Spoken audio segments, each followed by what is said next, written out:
Deixe sua Bíblia aberta em Efésios capítulo 2. Domingo passado completou um mês do nosso retorno à série em Cristo. Durante um mês nós estudamos o capítulo 1.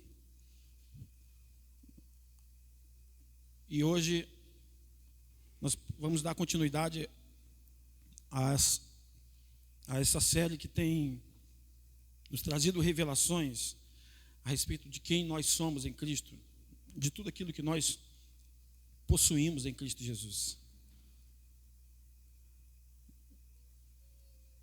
E como introdução hoje, quero rever algumas coisas com os irmãos e compartilhar uma revelação de algumas coisas que eu já falei para vocês semana passada a respeito do Espírito Santo na carta aos Efésios. Efésios capítulo 2, deixe a sua Bíblia aberta, porque nós vamos ler alguns textos antes, até que, se for o desejo de Deus hoje, nós vamos começar o capítulo 2. Mas nós temos muitas coisas para conversar hoje. Que bom que você está aqui. Deus tem grandes coisas para realizar em nossas vidas. Nada é mais poderosa do que a palavra de Deus. A vida de oração, uma vida de consagração, ela só pode ser uma vida poderosa porque existe uma palavra poderosa que nos alimenta todos os dias. Todos os dias nós precisamos estar cheios da verdade do Evangelho. A nossa mente precisa estar cheia da palavra de Deus. O apóstolo Paulo diz que nós temos que meditar ricamente sobre a pessoa de Jesus Cristo. A palavra de Cristo precisa habitar abundantemente dentro de cada um de nós. Quando eu digo a palavra de Cristo, exatamente o que Paulo está querendo dizer é que tudo aquilo que revela Jesus tem que encher o nosso coração.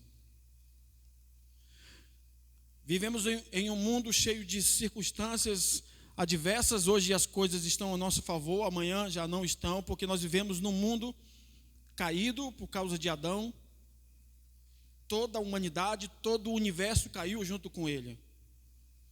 Mas graças a Deus que a nossa esperança, a nossa expectativa está naquele que vive para sempre, Jesus Cristo.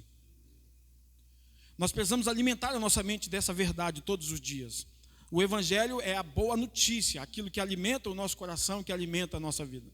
Qualquer pessoa que você conversar, qualquer cristão que você conversar, se ele disser para você, olha, eu estou passando por uma circunstância difícil, eu estou me sentindo um pouco desanimado, esta pessoa precisa checar em seu coração do que ela está enchendo o seu coração. Do que a nossa mente está sendo saturada.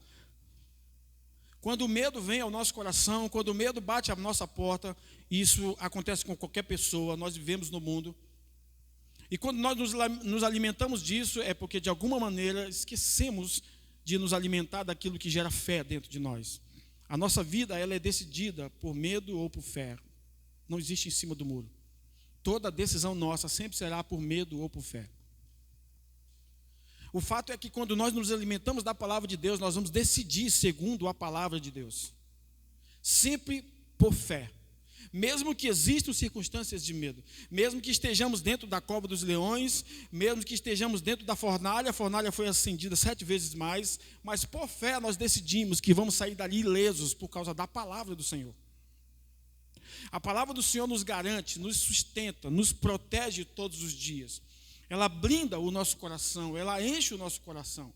É essa pergunta que eu sempre faço quando eu converso com um cristão que diz, eu me sinto desanimado, eu me sinto cansado de alguma coisa, eu sempre digo para ele, do que você está se alimentando? Ou você parou de se alimentar da palavra de Deus?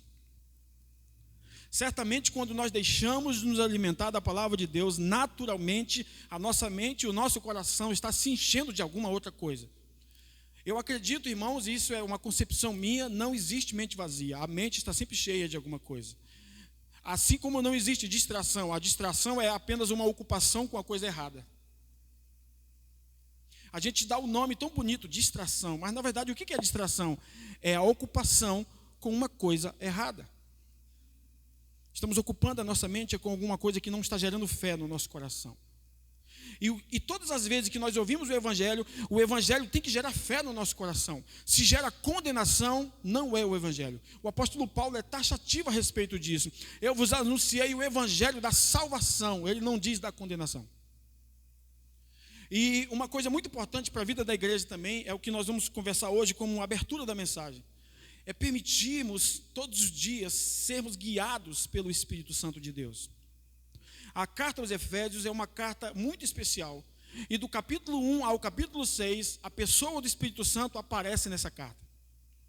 Semana passada nós vimos também que nessa carta tem muitas vezes a expressão fé, esperança e amor. Vamos rever algumas coisas para nós entrarmos na mensagem de hoje. Já aprendemos até aqui que o Efésios tem 6 capítulos, e o capítulo 1 fala do que nós somos abençoados em Cristo. O capítulo 2 fala que nós somos assentados com Cristo. O capítulo 3 fala que nós somos amados por Cristo. Guarde isso. Abençoados por Cristo, ou por Deus, assentados com Cristo e amados por Cristo. Essa é a nossa posição. E depois nós aprendemos que devemos andar, que é o capítulo 4, andar em boas obras. O capítulo 5, imitar a Deus como filhos. E o capítulo 6, nós vencemos todas as batalhas. Este capítulo 6, talvez, é o capítulo mais mal interpretado de Efésios. Porque fala da armadura de Deus, e as pessoas não sabem que a armadura de Deus está falando exatamente de Jesus. Paulo não está falando de algo que nós temos que colocar todos os dias em nossas vidas, que todos os dias nós temos que vestir uma armadura para nos protegermos contra o inimigo. A propósito, se eu coloco o capacete é porque em algum momento eu o tirei. Mas Paulo não está falando disso. Paulo está falando que Cristo é a nossa armadura. Jesus habita em sua vida, então Jesus é a sua armadura, porque Ele é o capacete da sua salvação. É Ele que protege os seus olhos de enxergarem tudo aquilo que te coloca para baixo. É Ele que protege os seus ouvidos de ouvir tudo aquilo que quer matar a sua fé. É Ele que protege a sua boca. O capacete protege todas essas coisas. Protege a nossa mente de todos aqueles pensamentos negativos, todos aqueles pensamentos que querem roubar as nossas energias. Cristo é a nossa salvação, capacete da salvação. Ele é a nossa couraça da justiça, protege os nossos órgãos vitais, o coração, o estômago, o fígado, os rins. Cristo é a nossa couraça. Ele é a espada, Ele é a palavra, o verbo se fez carne, a palavra se fez carne e habitou entre nós. Ele é o escudo da nossa fé, é Ele que protege a nossa fé. Jesus não precisa que o defendamos, Jesus não precisa de advogados, Ele precisa de testemunhas.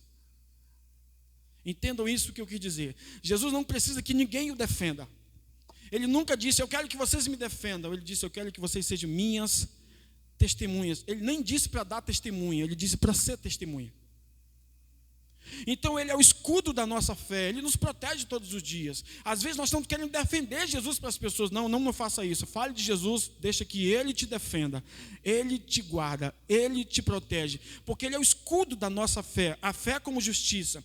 Todas as vezes que alguma consciência errada está querendo nos roubar da verdade que nós temos em Cristo, Cristo é o escudo da nossa fé. Ele nos guarda, Ele nos protege, Ele é o sapato, Ele é o evangelho da paz. Então, todos os elementos da armadura de Deus falam de quem? De Cristo. Então, nós estamos nos revestindo de Cristo. Aqui, Paulo só usou um termo diferente de outros termos que ele usa em outras cartas. Se revistam do novo homem. Por quê? Porque o velho homem era Adão. Nós estávamos vestidos de Adão. Agora nós estamos vestidos do novo homem, Cristo Jesus.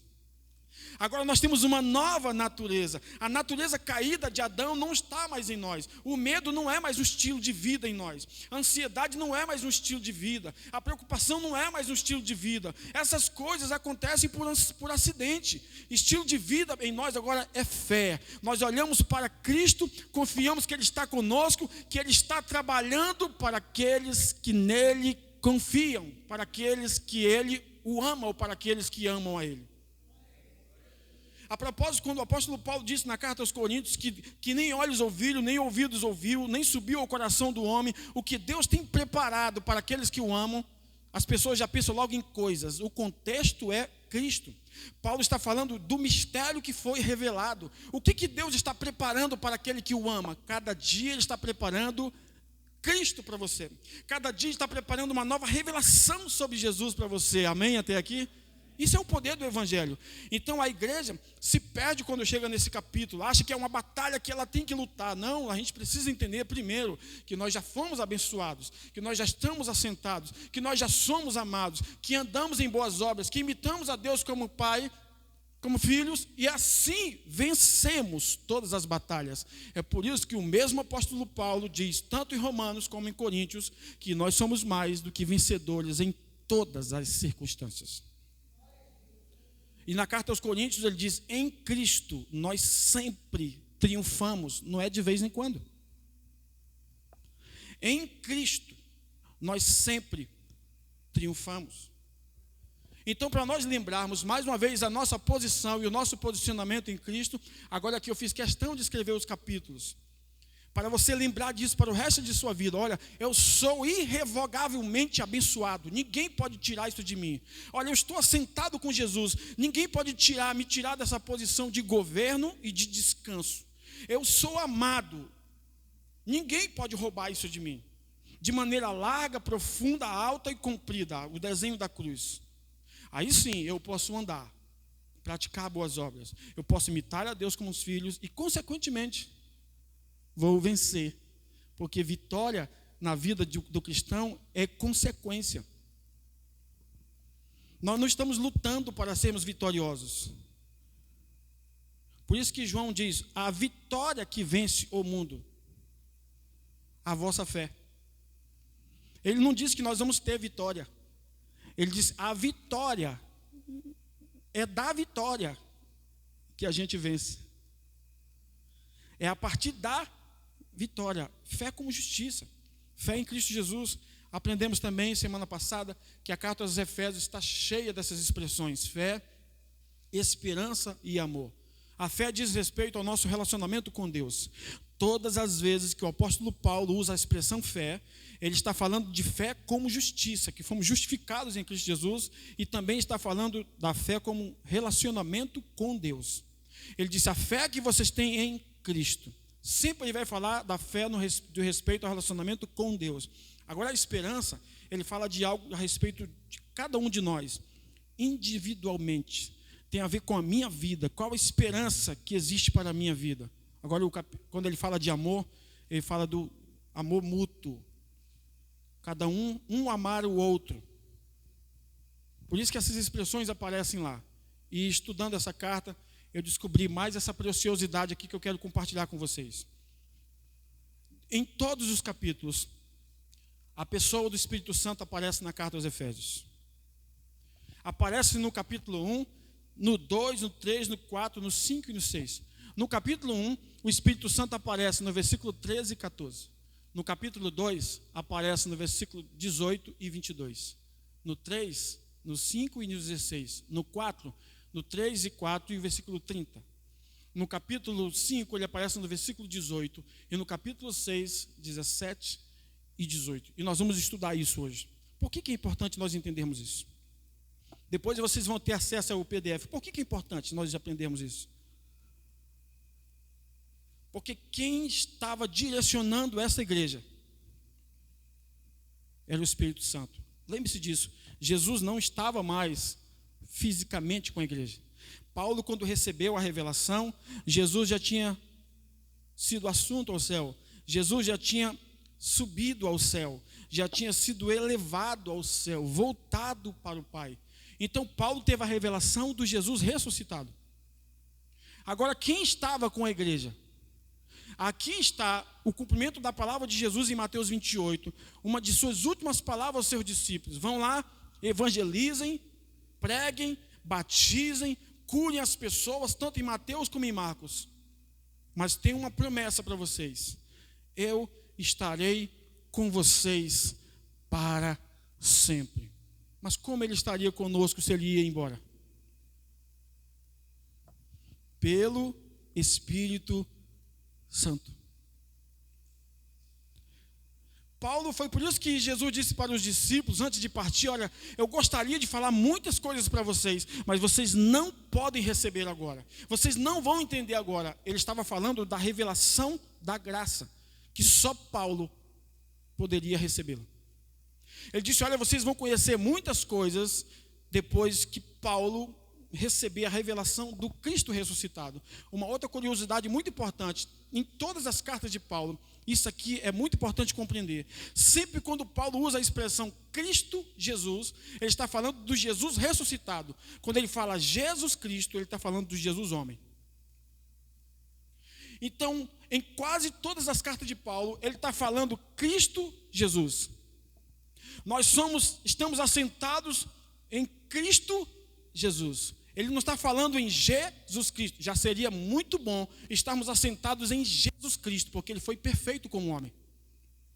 Mas ele está falando em Cristo Jesus. Ele está falando do Jesus ressuscitado, daquele que tem todo o poder. Nada na Bíblia é por acaso. Paulo não mudou a ordem porque ele achou bonito. Não, aqui nesse versículo eu vou colocar Jesus Cristo, aqui eu vou colocar Cristo Jesus. Há uma revelação para isso. O contexto é, sempre quando ele fala de Jesus Cristo, ele está falando da humanidade de Jesus. Sempre quando ele fala de Cristo Jesus, ele está falando da divindade de Jesus, do Jesus que ressuscitou, daquele que tem toda a glória, daquele que tem todo o poder, daquele que está sentado à destra de Deus, à direita de Deus. Ele reina soberanamente. Então vamos compreender algumas coisas que Paulo está falando sobre o Espírito Santo. Olha o que diz o versículo 13. Acompanhe comigo, Efésios 1:13. Em quem também vós, depois que ouvistes a palavra da verdade, o evangelho da vossa salvação, tendo nele também crido, fostes selados com o Espírito Santo da promessa.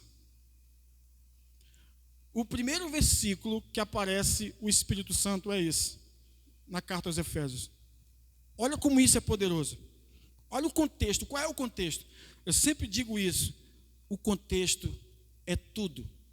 Se você ler o contexto, você vai compreender o que Paulo quer dizer. Olha o contexto. O evangelho da vossa salvação. Paulo não falou do evangelho que nos condena. Paulo não falou do evangelho que nos acusa. Paulo disse: olha, vocês ouviram o evangelho da salvação. Em outras palavras, vocês receberam o evangelho, vocês foram imediatamente salvos. E o que vocês ganharam? O que vocês receberam de bônus? Vocês receberam o selo do Espírito Santo. O que é o selo do Espírito Santo? É o Espírito Santo dizendo: você está determinado a ir para o céu. Entende o que é o selo? É a garantia de que o preço já foi pago. O Espírito Santo nos selou, dizendo assim: salvo, salvo, salvo, salvo. Então a gente não precisa ficar desesperado com a vinda de Jesus, não precisa ficar desesperado se Jesus vai voltar hoje ou amanhã, porque para nós é indiferente. Nós queremos que ele volte, porque o Espírito e a noiva dizem: vem. Não pode separar o Espírito da noiva. O Espírito e a noiva dizem: Maranata, ora vem, Senhor Jesus. Nós queremos que ele volte, mas para nós não faz diferença se ele vai voltar hoje, se ele vai voltar amanhã, se vai voltar daqui a 10.000 anos, porque nós não temos medo da sua vinda, porque nós somos irrevogavelmente salvos. Por quê, pastor? Porque há um selo sobre nós. E Paulo não falou de um selo qualquer. Paulo falou do selo do Espírito Santo. Pastor, o senhor está querendo dizer o quê? Que no dia que eu entreguei a minha vida a Cristo, o Espírito Santo me selou, dizendo que eu sou salvo? É isso mesmo. Parabéns, você entendeu. Você se alegra com isso? Que quem garante a tua salvação não é você? Você fica feliz em saber que não é você que está lutando para ser salvo todos os dias? Vou fazer algumas perguntas para nós pensarmos. Você se alegra em saber que não é você que está dando um passo, 2 passos, 3 passos para chegar no céu? Que não é você que está subindo o primeiro degrau, o segundo, a escada de Jacó, para subir até o céu? Que não é você que está subindo para o terceiro céu, o primeiro céu, o segundo céu, quantos céus você quiser, não é você. Você foi selado com o Espírito Santo para encontrar-se com Jesus nas nuvens. Olha o poder do Espírito Santo. É mais ou menos assim, para nós compreendermos de maneira simples. Quando Jesus veio, o Pai o enviou. O Pai enviou o Filho. O Filho enviou o Espírito. E o Espírito vai entregar a igreja para o Filho. Você já parou para imaginar como é poderoso isso? O Espírito Santo está dizendo assim, ó, vocês são selados, vocês estão guardados, estão protegidos. Porque em breve Jesus voltará. E eu, o Espírito Santo diz, vou entregar vocês ao noivo. É a primeira vez que aparece a expressão Espírito Santo em Efésios. Ele diz, olha o contexto. Ouvistes a palavra da verdade, o evangelho da vossa salvação. De vez em quando a gente encontra alguém e vai dizer assim, temos que pregar o evangelho, temos que pregar a graça, mas temos que pregar a verdade. Observe como está a mesma coisa. Ouviste a palavra da verdade, o evangelho da vossa salvação. É a mesma coisa. Evangelho, palavra da verdade, evangelho da graça, é a mesma coisa. Evangelho da justificação é a mesma coisa. Nós estamos falando da mesma pessoa. Então Paulo vem e diz, porque vocês têm crido em quem? Em Cristo, vocês foram selados. Pastor, qual é o critério para ser selado pelo Espírito Santo? Crer em Jesus Cristo. Precisa fazer algum curso, precisa estudar alguma coisa da Bíblia, precisa ler algum capítulo da Bíblia, só precisa crer. Se você crê que Jesus é o seu Senhor, o seu Salvador, você recebe o selo. Não sei onde é o selo, não pergunte para mim que eu não sei onde é. Se é na cabeça, se é no coração, se é nas costas. Eu só sei que está dentro de você, o Espírito Santo de Deus. Esse é o primeiro verso. Se eu ficasse só nesse verso aqui hoje, já seria o suficiente para nós entendermos quão gloriosa é a salvação. Já seria suficiente para nós compreendermos quão grande é a confiança que nós temos da vida eterna. E falei aqui alguns domingos que vida eterna não necessariamente significa que viver para sempre. Vida eterna é Deus habitando em você agora. Você não precisa morrer para ter vida eterna. A vida eterna já habita em você. Quando Jesus veio, ele disse, eu vim para que vocês tenham Zoe, a vida de Deus. E quando ele disse que vocês têm a vida de Deus, pense um pouquinho. Deus é eterno, amém ou não? Deus é eterno, sim. Então a vida de Deus está em nós. Portanto, a eternidade já habita em nós. Quando, pastor?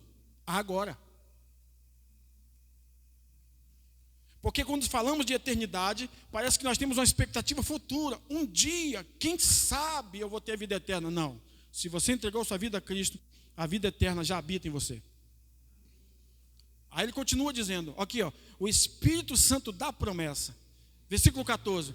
O qual, ele está falando de quem aqui? Do Espírito Santo. O qual é o penhor da nossa herança, até ao resgate. Olha como o penhor tem a ver com resgate.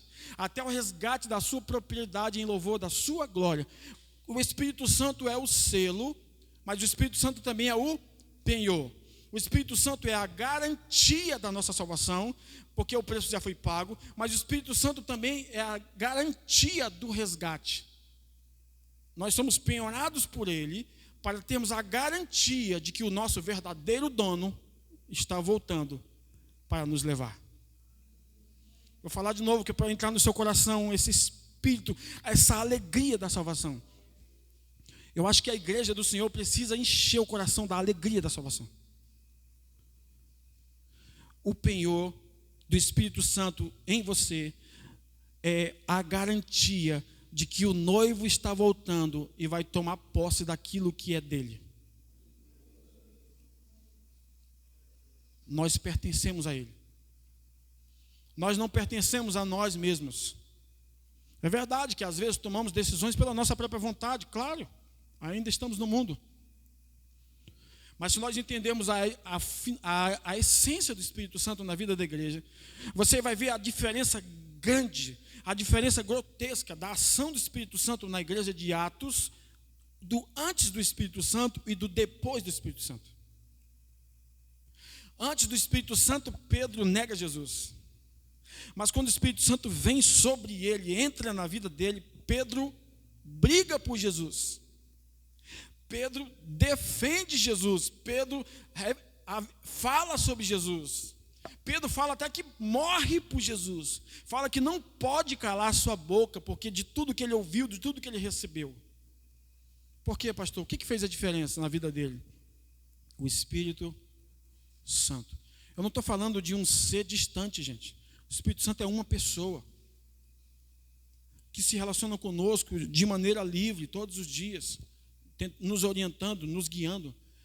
Olha o que diz o capítulo 2. Vamos ver o Espírito Santo no capítulo 2. E vindo, evangelizou a paz, está falando de Jesus, anunciou a paz a vós que estáveis longe, e a paz também aos que estavam perto. Aqui ele fala dos gentios, os que estavam longe, e os que estavam perto são os judeus. Aí ele continua. Porque por ele, ambos, judeus e gentios, temos acesso ao Pai em um Espírito. Uma das maneiras de termos acesso ao Pai é pelo Espírito. É porque Ele é quem intercede por nós, com gemidos inexprimíveis. A palavra interceder ali, literalmente é advogar por nós. A mesma palavra que está em Romanos 8,35, que Jesus também advoga por nós. No sentido de trazer para o Pai sempre a lembrança de que o sangue dele foi derramado por nós e que nós somos justos. Agora o Espírito Santo está intercedendo como advogado no sentido de nos auxiliar nas nossas fraquezas. Então nós também temos acesso ao Pai pelo Espírito.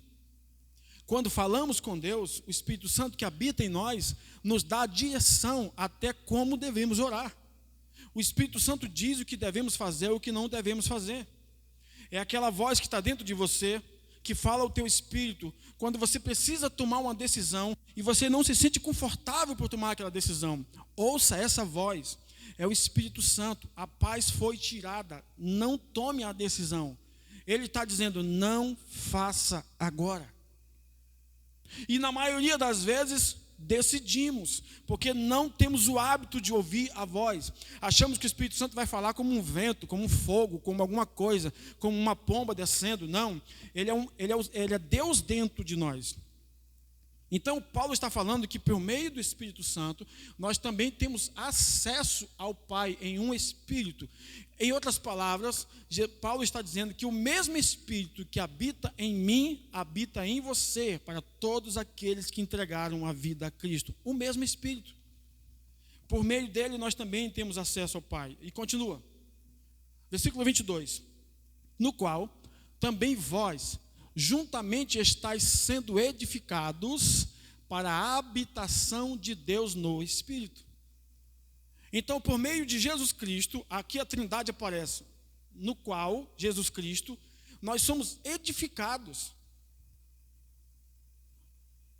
para a habitação de Deus no Espírito. Quem que habita dentro de nós? O Espírito Santo. O que significa isso, pastor? O Espírito Santo habita em mim porque eu quero dizer para as pessoas por aí que eu falo em línguas, que eu profetizo, que eu vejo anjos, que eu sou espiritual, que eu sou melhor do que todo mundo. Não, ele habita em você para edificar a sua vida. Ele habita em você para construir a sua vida. Quando Paulo usa a expressão edificar, que nós vamos ver também no capítulo 4, é a palavra arquitetura no grego. O Espírito Santo é o arquiteto dentro de nós. É Ele que está construindo, é Ele que está colocando as coisas no lugar, é Ele que está dizendo, não, esse móvel não deve ficar aqui. Não, essa coisa não deve, entende o sentido espiritual disso? Ele está dizendo, é assim que você tem que fazer.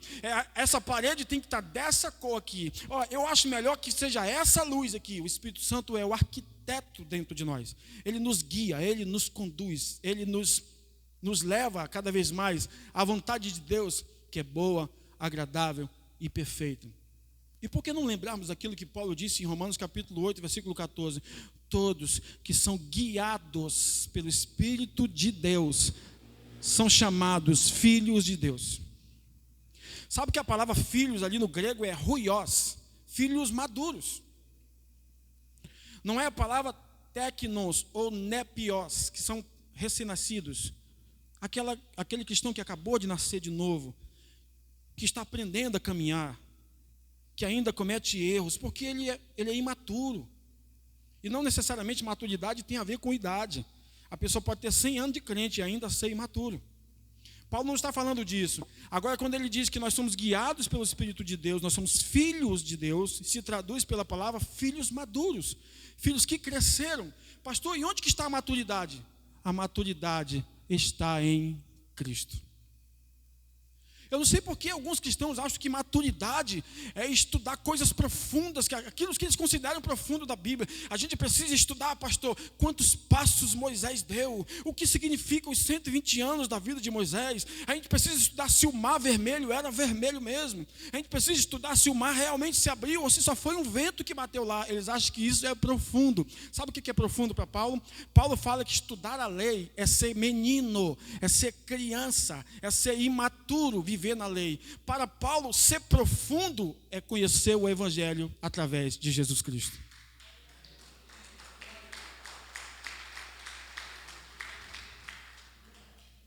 Você sempre vai encontrar pessoas que vão dizer isso. Irmão, lá na igreja de vocês estão estudando teologia, vocês estão estudando cristologia, a ciência que estuda Cristo, vocês estão estudando pneumologia, a ciência que estuda o Espírito Santo. Vocês estão estudando o que lá? Lá nós estamos estudando sobre Jesus, todo domingo. É o assunto mais profundo da nossa igreja, é falar sobre Jesus. Ah, vocês só falam sobre Jesus lá na igreja? É só sobre Jesus que a gente sabe falar. Até para falar do Espírito Santo tem que falar dele. Porque Jesus disse, eu vou deixar o Espírito Santo com vocês e ele falará de mim, porque não poderá falar de si mesmo. O Espírito Santo não pode falar uma palavra fora do que Jesus ensinou. Por isso que ele diz, e ele vos fará lembrar tudo que eu vos ensinei. Tem gente que pensa que ele vos fará lembrar para estudar a prova do concurso. Não é isso que Jesus está falando. E ele vos fará lembrar tudo do que eu vos ensinei. Em outras palavras, o Espírito Santo vos fará lembrar tudo sobre mim. Que coisa linda, o Espírito Santo todos os dias nos lembrar sobre Jesus e o que nós somos em Jesus. Até quando nós vamos evangelizar alguém, a gente precisa falar para as pessoas de Jesus e não de nós. Porque nós não falamos de nós mesmos, nós falamos de Jesus. O Evangelho não tem nada a ver comigo, é tudo a ver com Ele. O Evangelho não é sobre mim, é sobre Jesus. Nós aprendemos essas coisas porque nós somos a habitação do Espírito Santo. E todos os dias o Espírito Santo está edificando a nossa vida. Todos os dias um degrau a mais. Todos os dias Ele está fortalecendo a nossa vida. Todos os dias o Espírito Santo está observando que tem uma coluna ali que não está muito firme. Ele vai lá e coloca mais um pouquinho de concreto. Ele vê aquela parede ali que já está caindo as tintas. Ele vai lá e dá uma pintura nova. Porque o Espírito Santo todo dia edifica a nossa vida na pessoa de Jesus Cristo. Esse é o papel do Espírito Santo em Efésios capítulo 2. Aí ele continua, no capítulo 3 agora. O qual, em outras gerações, não foi dado a conhecer aos filhos dos homens, como agora foi revelado aos seus santos apóstolos e profetas no Espírito. Paulo está falando que Jesus foi revelado, literalmente, pelos profetas e pelos apóstolos, através do Espírito, no Espírito. É através do Espírito Santo que nós temos acesso à plenitude de Jesus Cristo. É esse o contexto que Paulo está querendo dizer. Foi revelado, Jesus foi revelado aos seus santos apóstolos e profetas no Espírito. Todas as vezes que Jesus foi revelado a alguém, seja por meio de profecia, seja por meio de um apóstolo, seja por meio de um pastor, seja por meio de qualquer indivíduo, tem que ser no Espírito Santo. É por meio dele. É ele quem usa. O Espírito Santo usa quem ele quer, da maneira que ele quer.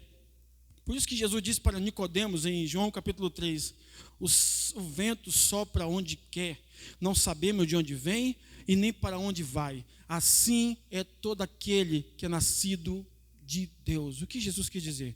Se você é guiado pelo Espírito Santo, você deve ser guiado agora por ele. Assim como você não sabe de onde vem o vento, e nem para onde vai será a sua vida a partir de hoje, porque Ele vai guiar você. Ele vai dar ordem para você. Faça a sua agenda, faça a sua programação, mas lembre-se que é Ele quem te guia. É Ele quem te leva, é Ele quem diz sim, é Ele quem diz não. Paulo está falando a respeito disso do Espírito Santo. Versículo 16 ele diz: para que, segundo a riqueza da sua glória, vos conceda que sejais fortalecidos com poder, mediante o seu Espírito no homem interior. Então aqui Paulo está falando que o Espírito Santo nos fortalece com poder. Onde, pastor? No homem interior. O que é o homem interior? O seu Espírito. O Espírito Santo nos fortalece no nosso espírito, a nossa nova natureza. Todos os dias é Ele que nos dá força, é Ele que nos dá ânimo, é Ele que nos coloca para cima, é Ele que nos dá vitória, é Ele que nos ensina, que nos direciona. E ele no versículo 17 continua: e assim, consequentemente, habite Cristo no vosso coração pela fé, estando vós arraigados e alicerçados em amor. Olha o capítulo 4. Esforçando-vos diligentemente por perseverar a unidade do Espírito no vínculo da paz. Então, quem é que gera unidade em nós? É o Espírito Santo. O capítulo 4, Paulo vai falar daqueles versos bastante conhecidos: um só Deus, um só Senhor, um só batismo, uma só fé, um só Espírito. Ele está falando da unidade da igreja. É o mesmo Espírito que habita em cada um. Um irmão profetiza, o outro tem dom de línguas, o outro tem discernimento de espírito, o outro tem palavra de sabedoria. E Paulo diz em 1 Coríntios 12, mas é o Espírito Santo que dá a cada um como Ele quer. Os dons são diversos, mas o Espírito é o mesmo. Em outras palavras, não tem ninguém nem maior e nem menor. Não tem ninguém pior e nem melhor, porque é o mesmo Espírito que me usa você. É o mesmo Espírito Santo que gera unidade na vida da igreja. Aí ele continua: há somente um corpo e um só Espírito, dentro do mesmo contexto, como também foste chamados numa só esperança da vossa vocação. Então, um só Espírito para a igreja ter consciência, certeza da sua vocação. Agora, esse verso aqui, a partir desse verso, nós precisamos compreender algumas coisas que Paulo quis ensinar. Por as pessoas desconhecerem o original, o grego, elas pegam esses versos e jogam como se significasse qualquer coisa. Olha o que Paulo quis dizer a respeito de não entristecer o Espírito Santo. Vamos compreender o contexto. Tem gente que acha que entristeceu o Espírito Santo porque fez alguma coisa que não agrada a Deus. Todos os dias nós fazemos alguma coisa que não agrada a Deus, porque nós pecamos. Então não é qualquer coisa que entristece o Espírito Santo. Pastor, eu mastiguei chiclete na hora que estava tendo culto. O Espírito Santo está triste comigo, pastor. Será que é isso que Paulo está querendo falar? Pastor, eu cheguei atrasado na hora do culto. Será que o Espírito Santo está triste comigo? E as pessoas pensam que qualquer coisinha entristece o Espírito Santo. Olha o contexto. Não saia da vossa boca nenhuma palavra torpe. Torpe no grego é sapros, não é sapos, é sapros, que significa palavras podres, que significa palavras que não edificam, palavras que não constroem, palavras que não, no grego, oikodomeu, que não edificam, que não tem poder de arquitetura. Então o que Paulo está querendo dizer? Todas as vezes que sai da minha boca alguma palavra que não edifica a vida de ninguém, não é só qualquer palavra Paulo está falando. Paulo está falando também do pregador, a responsabilidade do pregador. Quando a mensagem do pregador acusa, condena, destrói as pessoas, mata a fé das pessoas, Paulo está dizendo, isso não edifica, isso entristece o Espírito Santo. E o que alega o Espírito Santo? Falar de Jesus. Vamos analisar o contexto. Ele continua dizendo, não saia da vossa boca nenhuma palavra torpe, e sim, unicamente a que for boa para edificação, conforme a necessidade, e assim transmita graça aos que ouvem. Eu ainda nem li o versículo 30, que é para você compreender o contexto. Então, o que entristece o Espírito Santo, pastor? Quando da minha boca não saem palavras que produzem graça. Quando da minha boca não saem palavras que liberam favor sobre a vida das pessoas. Quando da minha boca só saem palavras que destroem, que matam, que roubam, que colocam as pessoas para baixo, no sentido da fé mesmo. Então o que Paulo está querendo dizer? Se não sai da nossa boca palavras que geram graça, que favoreçam as pessoas, Paulo está dizendo, o Espírito Santo fica triste por essas coisas. Não é porque chegamos atrasados, não é porque às vezes respondemos o pai ou a mãe, tudo isso é muito feio, claro que é feio, mas Paulo não está dizendo que isso, não é, que é isso que entristece o Espírito Santo. Ele vai dizer, olha o contexto, observe o contexto, é muito importante. E significa continuação. Amém? Segunda, terça e quarta, continuação. Olha o contexto do versículo 30. Não saia da vossa boca nenhuma palavra torpe, mas somente palavras que produzam graça. E não entristeçais o Espírito Santo de Deus, no qual fostes selados para o dia da redenção. Paulo está dizendo, meu irmão, você é salvo. Você já foi selado para o dia da salvação, da redenção do seu corpo. O corpo vai ser redimido. Então, como salvos, devemos falar coisas de salvos. Como cheios da graça, devemos falar como coisas de graça. Como cheios de amor, devemos falar coisas do amor. Pastor, só fala de amor, só fala de graça. Claro, porque o Evangelho é boa notícia.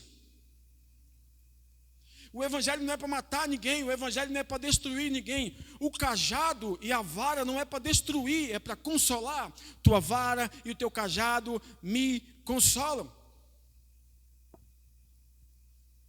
Eu acredito que a vara do pastor era muito mais para bater no lobo do que na ovelha. O lobo queria atacar, o pastor batia no lobo. A vara consola. Aí ele continua dizendo, o 31. Ainda está falando de palavras. Longe de vós, toda amargura, cólera, ira, gritaria, blasfêmias e bem assim toda malícia. Olha, entre o versículo 29 e o 31 está o 30. Não entristeçais o Espírito Santo. O 29 fala de palavras, o 31 fala de palavras. Então do que Paulo está falando? Todas as vezes quando da nossa boca saem palavras que não edificam, que não falam de graça, que não favorecem, Paulo está dizendo que o Espírito Santo fica triste. Não é que o Espírito Santo vai embora. O pai pode ficar triste com o filho, não significa que ele vai arrumar a mala e ir embora. Meu filho, eu estou triste contigo, eu estou indo-me embora. As pessoas chegam ao ponto até de interpretar isso, que o Espírito Santo está triste, ele bateu a asa e foi embora. Não, irmãos, o Espírito Santo habita em nós para sempre, e isso ninguém pode mudar. Mas às vezes ele se entristece com alguma coisa que nós falamos que não constrói, que não gera graça na vida de alguém. Por favor, esse verso é muito mal interpretado. Então, o contexto, voltando mais uma vez, não saia da vossa boca nenhuma palavra torpe, e sim unicamente a que for boa para edificação, conforme a necessidade, assim transmita graça aos que ouvem. Então Paulo está falando que nós devemos falar sempre quando houver necessidade, e a necessidade sempre surge. E não entristeçais o Espírito Santo de Deus, o qual foste selado para o dia da redenção. Longe de vós, bem longe, toda amargura, cólera, ira, gritaria, blasfêmia, e bem assim toda malícia. Agora vamos para o capítulo 5, ainda falando sobre o Espírito Santo. O que Paulo diz no capítulo 5? Isso aqui é a deixa para alguns cristãos que gostam de se embriagar, de tomar um vinhozinho e diz, está vendo? Paulo não proíbe beber. Verdade. Paulo condena a embriaguez. Não está dizendo aqui que é proibido beber vinho. Só que o indivíduo não bebe só um copo. Aqui todo domingo nós bebemos um pouquinho da ceia. É derivado da uva também. Sabe o que Paulo está querendo dizer? Que a sua prioridade seja que vocês sejam cheios das coisas do céu. E não vos embriagueis com vinho, mas enchei-vos do Espírito. Olha o contexto. Embriagar é encher. Mas enchei-vos do Espírito. Paulo estava falando para uma igreja que tinha o Espírito Santo. Ele diz, e não vos embriagueis com vinho, no qual há dissolução, mas enchei-vos do Espírito. Ele está falando de prioridades. Que fique claro, ele não está proibindo ninguém. Paulo está falando de prioridades, que o Espírito Santo encha a vida de vocês, da plenitude de Deus. Eu estou falando isso porque às vezes as pessoas perguntam, é porque elas querem uma autorização para beber. Pastor, eu posso beber vinho? Meu irmão, a vida é sua, você faz o que você quiser, mas eu te aconselho, seja cheio do Espírito. Porque se você é cheio do Espírito Santo, você não precisa beber. Jesus disse que quem beber de mim nunca mais terá sede. De vez em quando você encontra um engraçadinho por aí dizendo, pastor, eu posso beber uma garrafa de vinho, meu irmão, você pode beber o mercado inteiro. Isso é problema seu. Mas eu te aconselho que você seja cheio do Espírito Santo. Porque no Espírito Santo, ele diz, o vinho há dissolução, mas no Espírito Santo não. O Espírito Santo une. A bebedeira separa.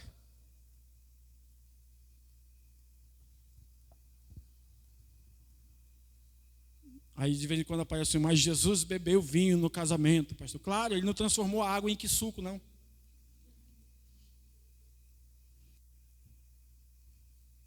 É cultura do judeu fazer o casamento 7 a 14 dias bebendo vinho. E se faltasse o vinho naquele dia, acabou a festa. Jesus não estava transformando o vinho porque ele queria todo mundo embriagado. É porque ele queria ensinar para as pessoas que ele pode transformar uma vida da água para o vinho. Esse é o milagre mais simbólico de Jesus. Percebe que Jesus não ressuscitou um morto pela primeira vez? Percebe que ele não foi lá curar um cego? O seu primeiro milagre foi transformar a água em vinho? Por que ele estava ensinando isso? Jesus estava querendo ensinar que a transformação deve começar primeiro dentro do casamento.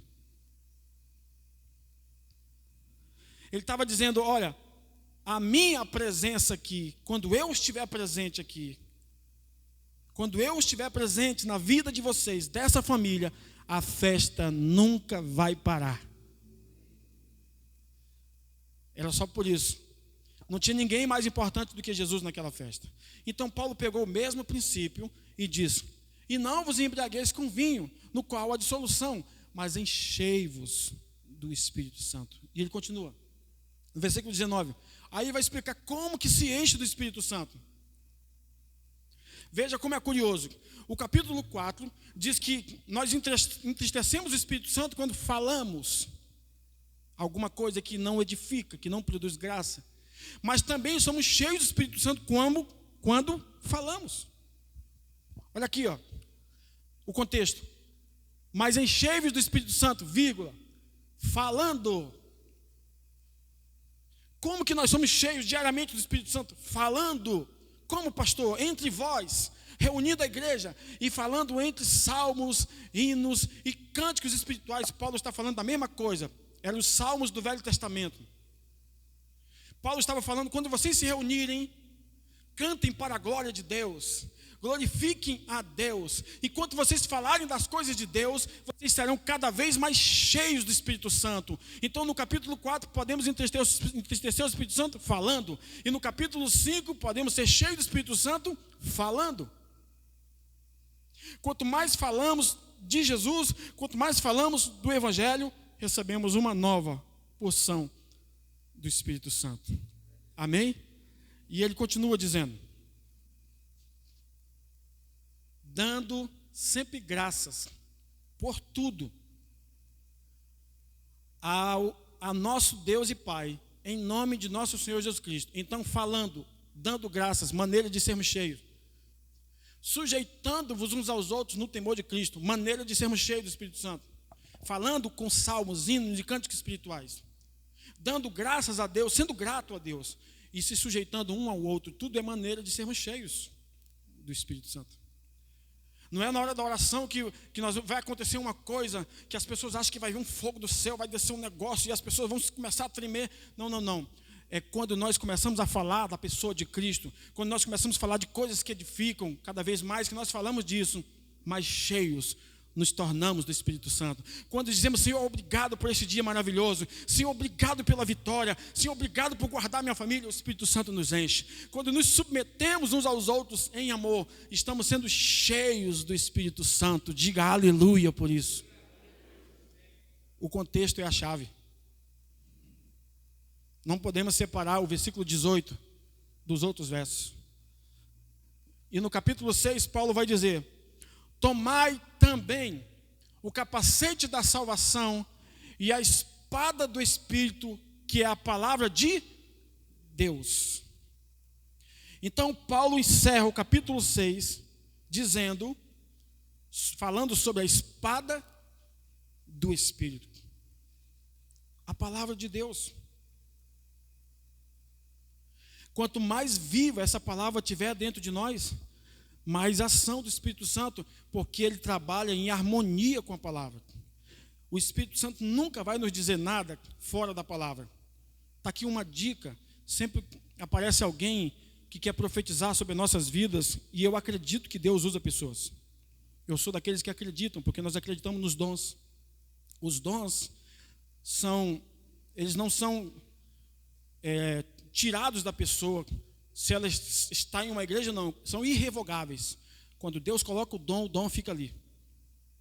Aí de vez em quando aparece alguém querendo profetizar, abençoar, falar alguma coisa para você. Como que você vai saber se é de Deus?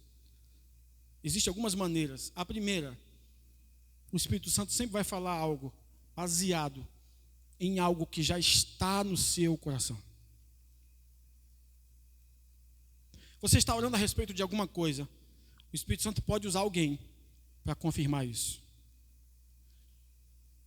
O Espírito Santo não vai dizer para você ir embora para a África se no seu coração esse desejo nunca foi gerado. Nunca vai dizer. Porque ele vai confirmar o que já está dentro do nosso coração, o que já estamos buscando em oração, o que já estamos falando com Deus. A outra maneira, para nós termos certeza que é o Espírito Santo, ele estará sempre alinhado com a palavra. Nunca ele vai chegar e dizer para você: neste dia, assim diz o Senhor, meu servo, coloco tal doença sobre você. Aí você, Isaías 53, porque ele levou sobre si todas as minhas enfermidades e as minhas dores carregou sobre si. Já caiu por terra essa profecia. Não vem de Deus, vem do diabo, porque está desalinhada com a palavra. Para não sermos enganados, é por meio do Espírito Santo que nós descobrimos essas coisas. Porque o mundo está cheio dessas coisas. As pessoas gostam disso. Elas gostam desses movimentos, mas elas não gostam da palavra. Agora, pastor, como que eu vou saber se enche da palavra? O Espírito testifica se é de Deus ou não. Na hora ele testifica. Já vivi experiências assim, já profetizei para pessoas assim.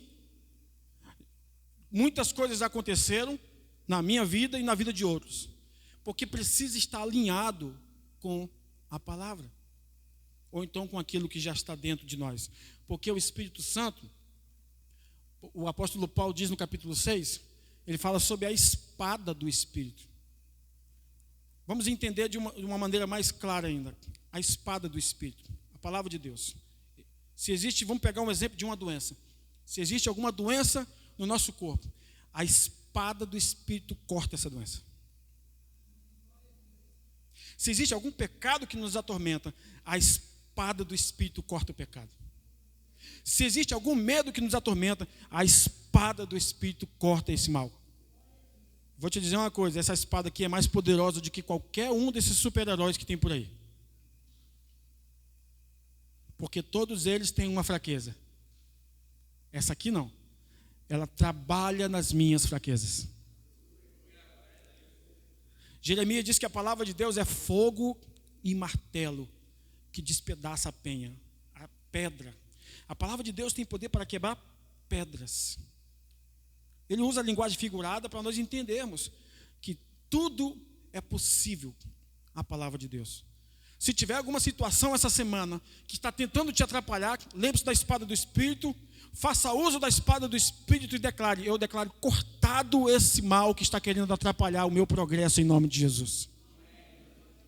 Tem alguma ação do diabo, alguma mentira, algum engano, alguma calúnia, pegue a espada do Espírito e diga: eu declaro cortado esse mal em nome de Jesus.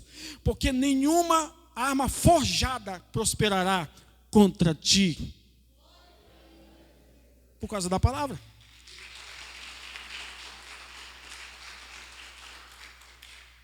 Então nós vimos claramente que o Espírito Santo está revelado nos 6 capítulos. E o versículo 18 diz: com toda oração e súplica, orando em todo tempo no Espírito, e para isto vigiando com toda perseverança e súplica por todos os santos. Oramos naturalmente no nosso idioma, mas você pode ter o seu momento de orar no Espírito, seja falando em línguas ou não, permitindo que o Espírito Santo conduza a oração. Porque oração não é só falar. Às vezes tem que ter uma pausa para ouvir. Nós oramos, falamos com Deus: Senhor, isso, aquilo outro, queremos falar 10.000 coisas, mas precisamos parar para ouvir Deus falar. E Deus nos dá uma direção. Diz: faça isso, tome tal decisão. Porque oração é mais do que falar. Oração é relacionamento. E relacionamento que só um fala não é relacionamento. Todo relacionamento, os dois precisam falar.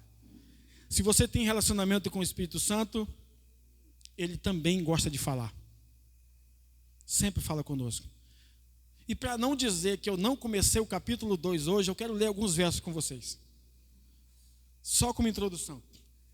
Capítulo 2, versículo 1 diz assim: na sua Bíblia ou aqui: e ele vos deu vida, estando vós mortos em vossos delitos e pecados. Como que nós estávamos, irmãos? Mortos. Seria óbvio o que Paulo disse, parece até desnecessário Paulo dizer que ele nos deu vida se nós estávamos vivos. Mas Paulo coloca ênfase de que enquanto nós estávamos mortos. Mortos quando, pastor? Mortos em quem? Quando Adão pecou, todos morreram com ele.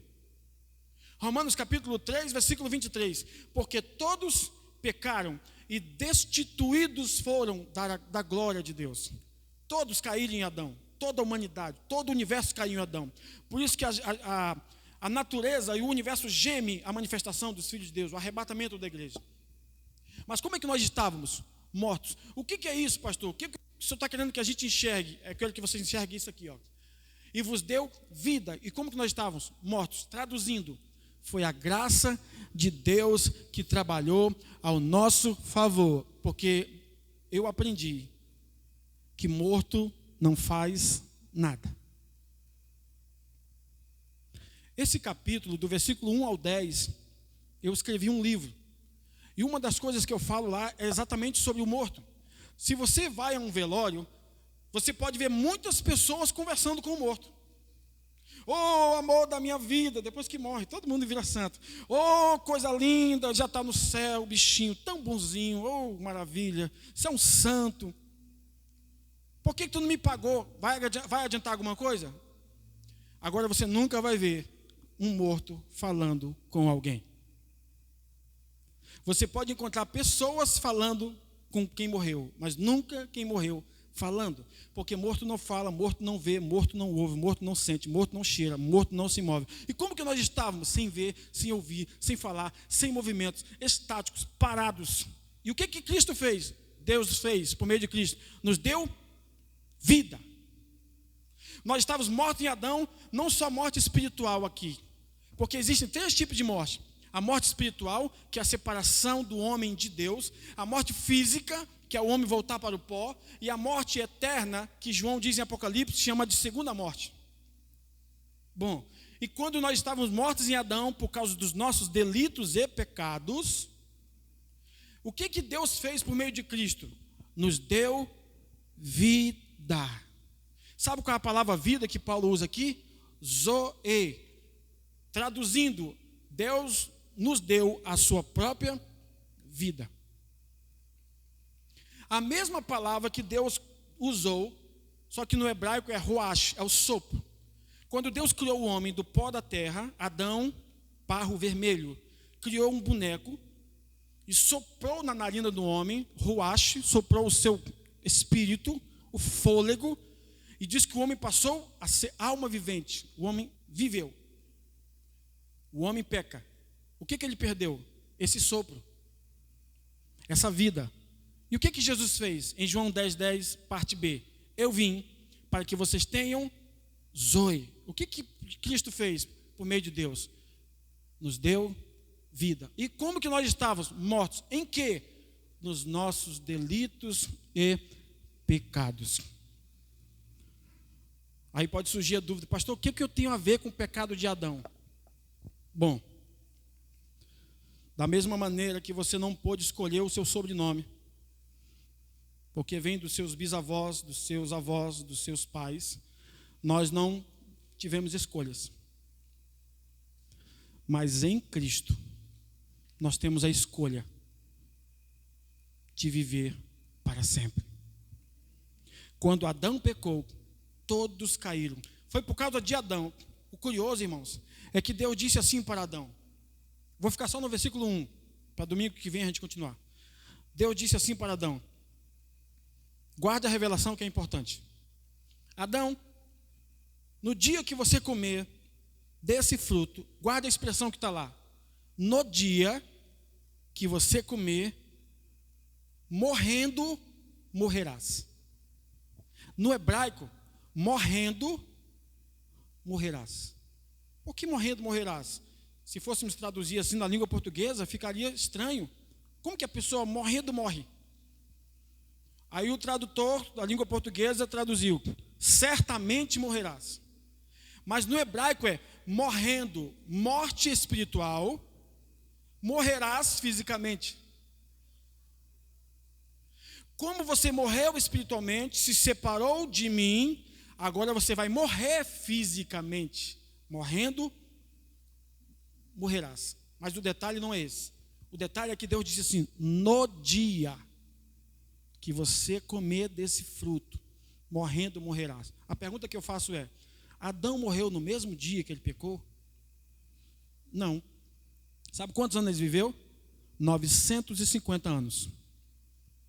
Aqui está a revelação. Ele morreu no dia, porque um dia para Deus é como 1000 anos. Então ele morreu no dia. Captaram a revelação? No dia que você pecar, morrerás. 950 anos. Está dentro do projeto do 1000. Ele morreu exatamente com 950 anos. E também no dia, espiritualmente, ele morreu. O que aconteceu com Adão? Passou a adoecer, passou a envelhecer e morrer fisicamente.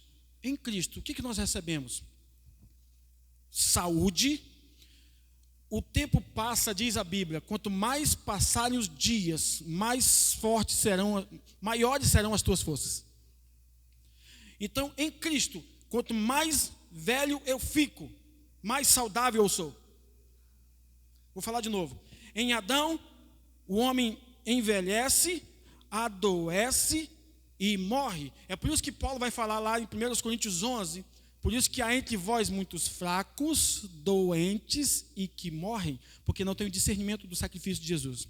Agora, quando nós temos o discernimento do sacrifício de Jesus, recebemos Jesus como nosso Salvador, Paulo agora vem e diz, Deus vos deu vida. Então, o que aconteceu? Olhe para mim para você perceber a diferença.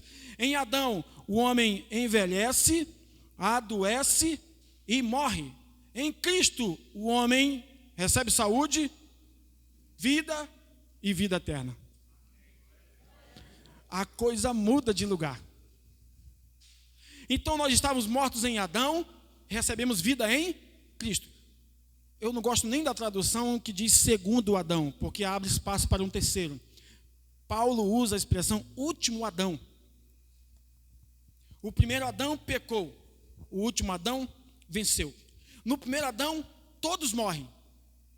Está aí uma coisa que a ciência não consegue explicar. O camarada pode ser o cientista mais intelectual do mundo. Ele pode fazer planos para ir para tudo quanto é lugar, mas ele não pode parar a morte. Porque em Adão, todos morrem. Mas aqui está o Evangelho.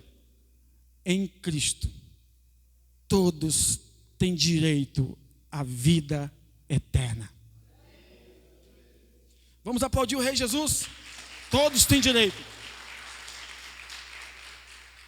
Então, como nós estávamos quando Cristo nos encontrou? É por isso que eu gosto do Evangelho. É por isso que eu entendo que o Evangelho é libertador. Como que nós estávamos? Mortos. Jesus não encontrou ninguém vivo, encontrou todo mundo morto. Então, o que significa isso, pastor? Não foi nós que fizemos, foi Ele quem fez. Eu nunca escolhi Jesus, foi Ele que me escolheu. Nós nunca procuramos Jesus para sermos salvos, Ele nos procurou para nos salvar. Esse é o poder do Evangelho. O Evangelho é libertador. Repita comigo: em Cristo eu tenho vida eterna. Amém? Sabe o que é mais poderoso? É quando Jesus disse em João 10:10: eu vim para que vocês tenham vida de Deus. Olha só, já seria uma grande coisa. Mas ele ainda diz assim: e a tenham em abundância. Você já pensou como isso é grande? Ter a vida de Deus em abundância. Tudo que o homem não podia ter em Adão. Graças a Deus que por meio de Jesus Cristo, nós que estávamos mortos, não tínhamos direito nenhum de escolher a vida, estávamos perdidos, destinados ao sofrimento. Deus enviou Jesus e Ele tocou no caixão e disse: levante-se. E hoje nós temos vida e vida em abundância. Vamos agradecer o Papai do céu. Feche os seus olhos. Pai, nós te damos graças, porque o Evangelho é libertador. O Evangelho é poder de Deus. Paulo diz que eu não me envergonho do Evangelho de Cristo, porque é o poder de Deus para a salvação do grego, do judeu, do gentil, de quem quer que seja. Mas o Evangelho é para salvação e não para condenação. Obrigado, Pai, porque nesta noite nós descobrimos tantas coisas a respeito do Espírito Santo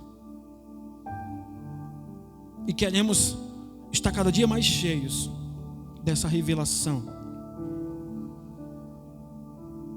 Que o nosso coração reproduza em nossa boca palavras que edificam, que constroem, porque nós estamos cheios do Espírito Santo.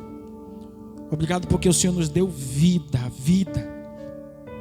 Não foi uma vida qualquer, foi a vida do próprio Deus.